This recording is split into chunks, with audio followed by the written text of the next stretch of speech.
Parashat Vayigash is perhaps one of the most emotional parashiot of the whole Torah. It begins with Joseph, with Yosef, revealing himself to his brothers after putting them through so much difficulty.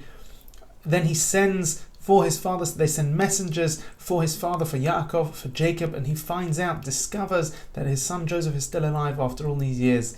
And of course then Joseph and Jacob meet up, and one can only imagine the emotion that was palpable in that meeting. When Yaakov is actually told that Joseph is still alive, the Torah explains that God appeared to him before he went down to Egypt. And it doesn't just tell us that God appeared to him, but it tells us exactly when. Vayomer Elokim leYisrael b'marot halayla, that God specifically appeared to Yaakov at this moment at night time. The Meshech Chochmah notes this and says that God never appeared to Avraham at night, never appeared to Yitzchak at night. Yaakov is the first person who actually seems to prophesy at night. The Meshech Chochmah goes on to explain that this is symbolic for all generations of the future. Yaakov prophesying at night at this moment is the moment that he is about to go down to Egypt. The moment in which the seeds of the first ever galut, the first ever exile of our people, are beginning to be sown. And at that moment, when we're going down into dark times, into difficult and challenging times of Jewish history, God appears to Jacob at night. God appears to him in the darkness as a symbolic gesture to reassure Yaakov and to remind him and to show him that God is always with us, even in our darkest times, even in our most challenging times. We're taught that each of our forefathers instituted a different one of our tefillot, and the Meshech Chochmah notes that Jacob is the one who instituted Ma'ariv. Avraham instituted Shacharit, the morning prayer. Yitzchak, the afternoon prayer, Mincha. But Yaakov again instituted Ma'ariv, the prayer that happens at night, the time when we come to shul in the dark and we turn to God and recognize that He's still there, He's still by our side and still wants to hear from us. This week we had the winter solstice, the darkest time of the year. We all know that when we wake up in the morning, it's dark.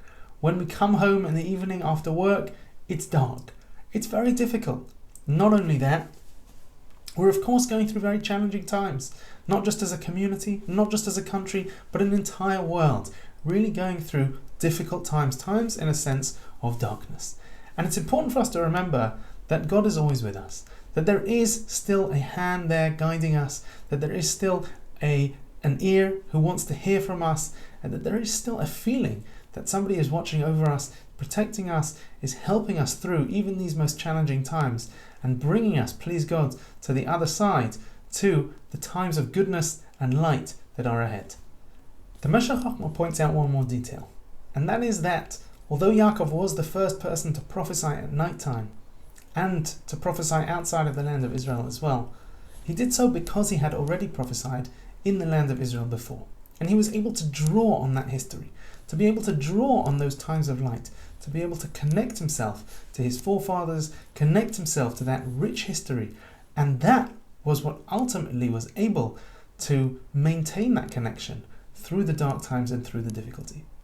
We also have the opportunity, through difficult times and through challenge and through night and through these long, dark winter days, to be able to connect ourselves to sources of light, to be able to connect ourselves to community, to Torah study, to shul. Yes, it's not the same. Yes, Zoom is not quite the same, but there are over this winter period great opportunities to be able to link ourselves, to be able to find sources of light, programs of study, programs of learning, programs to just inspire us and make us feel that we're connecting to something, to remember those times of light, and please God, to be able to inspire us to move forward into what will, please God, once again be a time of light, a new year that will enable us to connect to each other once again, to connect to the Almighty in the fullest sense once again, to be able to come back to shul, to be able to gather together, to be able to celebrate together,